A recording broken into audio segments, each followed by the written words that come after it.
Subscribe करें हमारे अपने यूट्यूब चैनल एग्जाम हैप्पी को और प्रेस करें बेल आइकन, जिससे आपको हमारे चैनल से जुड़े अपडेट सबसे पहले मिल दोस्तों सके। स्वागत है आपको अपने चैनल एग्जाम हैप्पी में। तो दोस्तों आज मैं यहाँ पर आपके लिए बिहार पुलिस और एमपी पुलिस प्रैक्टिस सेट 2 लेकर के आपके बीच उपस्थित हूँ, जिसमें आप यहाँ पे बिहार पुलिस की तैयारी कर रहे हैं या एमपी पुलिस की तैयारी कर रहे हैं तो आपको प्रैक्टिस सेट उतना ही महत्वपूर्ण होता है जितना आपको तैयारी में आपको चेक करने का होता है कि आप तैयारी कितने कर रहे हैं, कितने % आपकी तैयारी है। तो आप प्रैक्टिस सेट अवश्य ही बनाइए। तो आप एग्जाम हैप्पी चैनल से जुड़ करके इस तरह के प्रैक्टिस सेट को डेली आपको वीडियो दिया जाएगा और आप उससे तैयारी कर सकते हैं और अपनी जांच को ऊपर रख सकते हैं कि आपकी तैयारी कितनी है। तो फ्रेंड्स इसमें मैं आपको जो भी सिलेबस आपका है मैं उस सारे सिलेबस को यहाँ पे कवर अप किया हुआ है, यानी इसमें आपको Hindi, English, math, history, civics जो भी सारे क्वेश्चन का हमने इसमें अपने तरफ से समावेश किया है, जिससे आपको कहीं से भी कोई क्वेश्चन छूट ना सके। तो चलिए देखते हैं फ्रेंड्स कि आपके लिए क्या कुछ प्रश्न हम लेकर के आए हुए हैं। चलिए फ्रेंड्स पहला प्रश्न है कि भारत में वर्तमान में कितने राज्य हैं। देखिए ये बहुत ही इंपॉर्टेंट क्वेश्चन आपके लिए यदि आप एग्जाम देने जा रहे हैं। तो भारत में वर्तमान में कितने राज्य हैं फ्रेंड्स? तो भारत में वर्तमान में आपका 28 राज्य है। 29 राज्य थे, उसको यहाँ पे क्या कर दिया गया, एक राज्य जो आपका जम्मू कश्मीर था जिससे 370 की धारा हटा करके और उसको क्या कर दिया गया, केंद्र शासित प्रदेश में बना दिया गया है। इसलिए अभी यहाँ पर जो 29 था वो 28 हो गया है, दिमाग में रख लीजिएगा, ठीक है एकदम। ये एक प्रश्न आने वाला है, भारत में केंद्र शासित प्रदेश की संख्या वर्तमान में कितनी है? तो भारत में देखिए फ्रेंड्स शुरू में था 7, फिर हो गया यहाँ पे जैसी 370 की धारा हटा तो हो गया आपका 9, जिसमें आपका कौन कौन था, तो यहाँ पर आपका हो गया जम्मू कश्मीर और यहाँ पे लद्दाख, ये तो हो गया। अब देखिएगा उसके बाद फिर यह 26 जनवरी 2020 में केंद्र शासित प्रदेश जो वहां पर पांडिचेरी था वो दोनों को एक में कर दिया गया, ठीक है। यानी वर्तमान में केंद्र शासित प्रदेश की संख्या जो है वो हो गई है 8, एकदम कंफर्म हो जाइएगा। तो केंद्र शासित प्रदेश की संख्या वर्तमान में 8 है। अब देखिए खानवा का युद्ध कब हुआ, अगला प्रश्न है खानवा का युद्ध कब हुआ। तो आपको देखिए युद्ध से संबंधित सब ट्रिक से हम आपको पढ़ा दिए हैं, तो आप प्लेलिस्ट चैनल में प्लेलिस्ट में चल जाइएगा और वहां पर देखिएगा आपको जितना भी युद्ध मिलेगा, बाबर के द्वारा किया गया युद्ध, हुमायूं के द्वारा किया गया युद्ध, अकबर के द्वारा किया गया युद्ध और सिराजुद्दौला के द्वारा जेकर देखिएगा सबके युद्ध के हम बना दिए। तो जीके ट्रिक्स में ऑल जीके ट्रिक्स प्लेलिस्ट बना हुआ है, उस प्लेलिस्ट सेक्शन में आप जाकर के देखिएगा, या नहीं तो अभी आपका क्लास चल रहा है उसमें आपको बाबर और हुमायूं 2 सेक्शन हम पढ़ा देते, जो जो सेक्शन पढ़ाएंगे उससे हम यहाँ पर प्रश्न भी देंगे, तो उस सेक्शन को आप देख लीजिएगा। बिहार पुलिस, एमपी पुलिस या एसएससी जीडी प्रैक्टिस सेट जो चल रहा है उसमें आप देखिएगा हिस्ट्री का क्लास है, हिस्ट्री का क्लास आप जरूर देख लीजिएगा, उससे आपको क्वेश्चन गलत अब नहीं होगा। तो देखिए यहाँ पर जो है खानवा का युद्ध कब हुआ, तो एगो ट्रिक था आप याद कर लीजिएगा, पान खा चल घर। देखिए पान खा चल घर, पान से था पानीपत का प्रथम युद्ध, क्या था, पानीपत का प्रथम युद्ध, खा से आपका है खानवा का युद्ध और चल में च से है आपका चंदेरी का युद्ध और घर में घ से है घाघरा का युद्ध, ठीक है।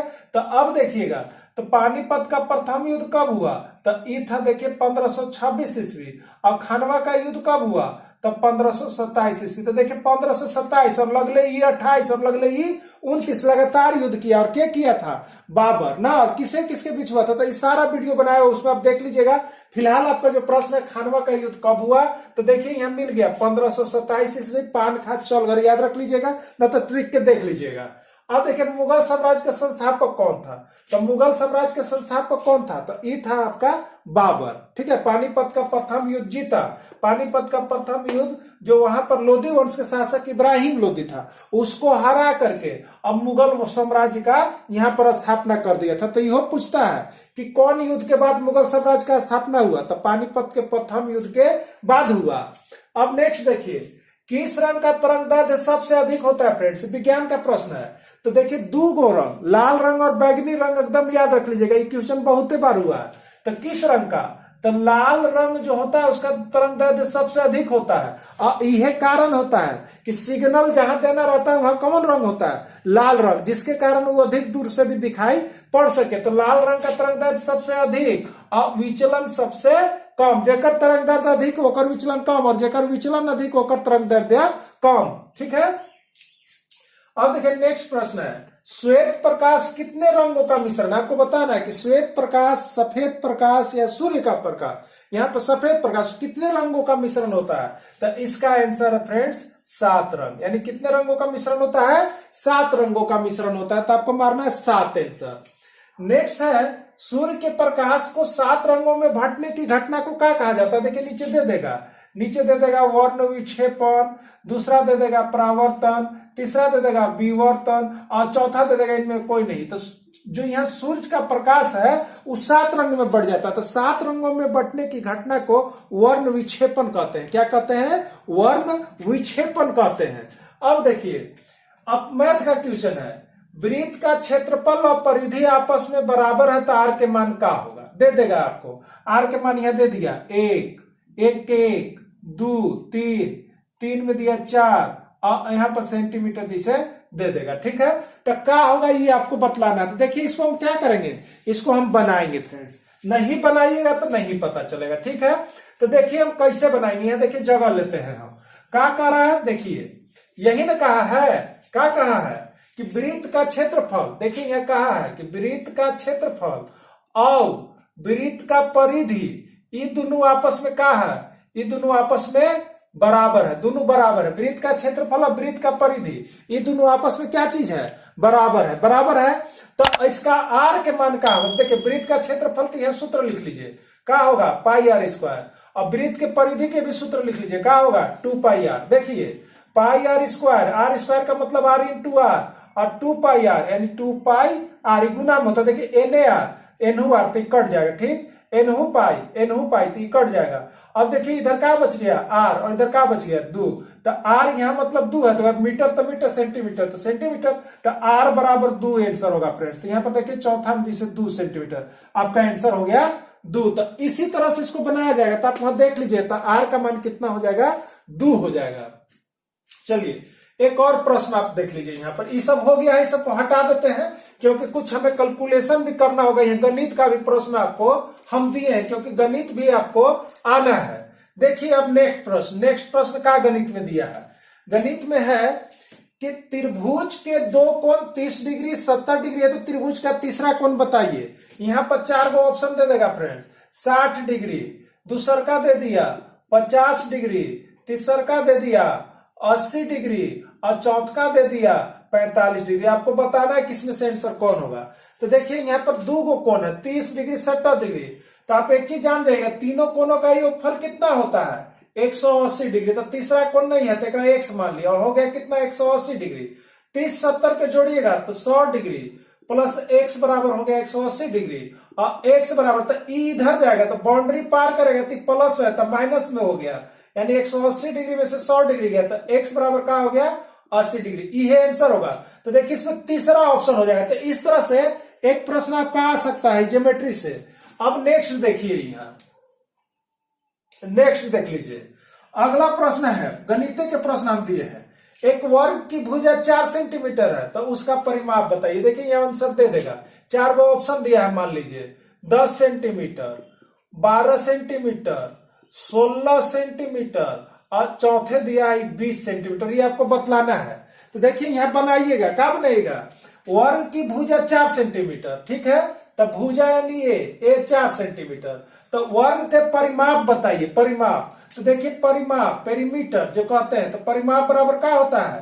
तो सूत्र याद रखिएगा, वर्ग का परिमाप बराबर होता है 4 इंटू भुजा होता है, यानी 4 इंटू ए कहते हैं। तो 4 और ए कितना दिया हुआ है? 4 सेंटीमीटर, 4 सेंटीमीटर गुना कर दीजिएगा 16 सेंटीमीटर। ये हो गया आंसर, यानी वर्ग का परिमाप कितना हो जाएगा? तो 16 सेंटीमीटर। आंसर हो गया तीसरा। चलिए ये हो गया। देखिए नेक्स्ट प्रश्न आपका कहां से निकल के आ रहा है।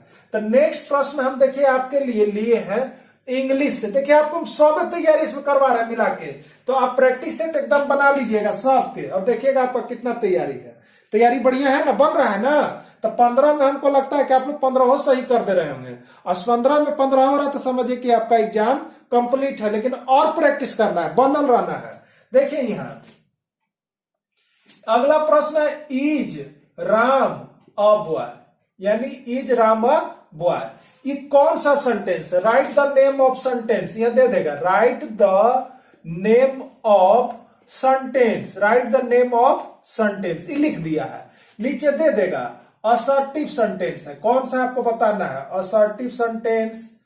और उसके बाद दे दिया यहां निगेटिव सेंटेंस दे देगा। ये 4 को इसे लिखल रहता है निगेटिव सेंटेंस। तीसरा दे दिया इंट्रोगेटिव सेंटेंस। क्या दे दिया? Interrogative sentence. और नीचे दे दिया कमांड या इंपरेटिव सेंटेंस। ऐसे दे देगा, ठीक है। अब इसमें से चुनिए कि इज रामा बॉय कौन सा सेंटेंस है। तो यहां देखिए लगा हुआ है हसुआ छाप फ्रेंड्स। कौन छाप है?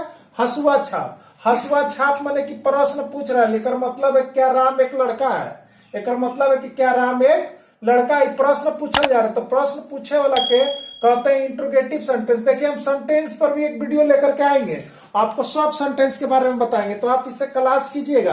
अंग्रेजी क्लास भी इस चैनल पर हम चालू कर दिए हैं और हिंदी चलिए रहा। तो देखिए इसमें हो जाएगा इंट्रोगेटिव सेंटेंस। तो ऑप्शन कौन होगा? चौथा। देखिए इंट्रोगेटिव सेंटेंस यहाँ पर लिखा हुआ कौन है, तो इंट्रोगेटिव सेंटेंस हो गया। ठीक, चलिए खत्म हो गया। अब देखिए नेक्स्ट प्रश्न हिंदी के लेके आए हैं कि सैनिक में कौन सी संज्ञा है, आपको बताना है फ्रेंड। सैनिक में कौन सी संज्ञा है? यहाँ 4 ऑप्शन हम दे रहे हैं आपको। व्यक्तिवाचक, शुरू बार लिखा हुआ है व्यक्तिवाचक, ठीक है। दूसर का बार है आपका जातिवाचक, जातिवाचक। तीसर का बार है आपका समूहवाचक और चौथे है भाववाचक। चौथा भाववाचक। बताना है कि सैनिक कौन सी संज्ञा है। तो देखिए सैनिक मैंने क्या होता है? समूह में रहता है सैनिक। जब भी रहता है तो सैनिक नाम हो गया, एक मैंने काम में रहेगा, समूह में रहेगा। तो समूह में रहेगा इसलिए समूहवाचक संज्ञा, यानी समूहवाचक। कौन संज्ञा? समूहवाचक। तीसरा आंसर होगा फ्रेंड्स। तो यह आपका सही हो गया। चलिए अब नीचे आइए, तो 13वां नंबर प्रश्न है कार्य का एसआई मात्रक क्या है। देखिए फ्रेंड्स एसआई मात्रक आप याद रखिएगा, क्योंकि जीके भी आपको पढ़ना है, जीएस भी, साइंस भी पढ़ना है। तो साइंस में छोटा छोटा ये सब क्वेश्चन हमेशा छपल रहता है, और ये सब अगर आप नहीं पढ़िएगा तो छोड़ के आ जाइएगा। तो कार्य का एसआई मात्रक क्या है? तो यहाँ पर देखिए जूल है। कार्य का एसआई मात्रक क्या है? जूल है, ठीक ना। अब देखिए धारा का अगला प्रश्न है 14 नंबर। धारा का एसआई मात्रक क्या है? तो विद्युत धारा का मात्रक होता है फ्रेंड्स एम्पियर। क्या होता है? एम्पियर, ठीक ना। विद्युत धारा का एसआई मात्रक एम्पियर, और एक डिनोट करते हैं ए से ना, और जूल के जे से। प्रतिरोध के एसआई मात्रक क्या है? तो देखिए 10वां तक के प्रश्न है। प्रतिरोध के एसआई मात्रक क्या है? तो प्रतिरोध के एसआई मात्रक ओम है। आप बता लीजिएगा, ओम है। और इस तरह से होकर संकेत होता है। तो देखिए फ्रेंड्स हम आपके बीच आज यहाँ पे बिहार पुलिस का फॉर्म भरा चुका है, एमपी पुलिस का भी फॉर्म आ चुका है। तो आप क्या कीजिएगा कि एक ही साथ इस तरह से जीके का प्रैक्टिस सेट आप यहाँ पर बना सकते हैं। Bihar police, MP police practice set बना सकते हैं। तो चलिए फ्रेंड्स वीडियो के अंत तक आप बने हुए रहे, इसके लिए धन्यवाद। यदि आप इस तरह का वीडियो देखना चाहते हैं तो कमेंट बॉक्स में जाकर कमेंट कीजिएगा और लिखिएगा कि सर इस तरह का प्रैक्टिस सेट आप लाइए। हम हर दिन इस तरह का प्रैक्टिस सेट आप लोगों के बीच लाएंगे और आप लोगों को प्रैक्टिस करवाएंगे, पूरे फुल डिटेल्स में करवाएंगे फ्रेंड्स। जहां दिक्कत होगा आप कमेंट बॉक्स में जाकर कमेंट कीजिएगा। चलिए वीडियो के अंत तक बने हुए रहे, इसके लिए आप सभी को बहुत बहुत धन्यवाद। Thanks for watching this video. फिर हम मिलेंगे आपसे इसी तरह का नेक्स्ट वीडियो लेकर के, तब तक के लिए इतना ही। जय हिंद, जय भारत।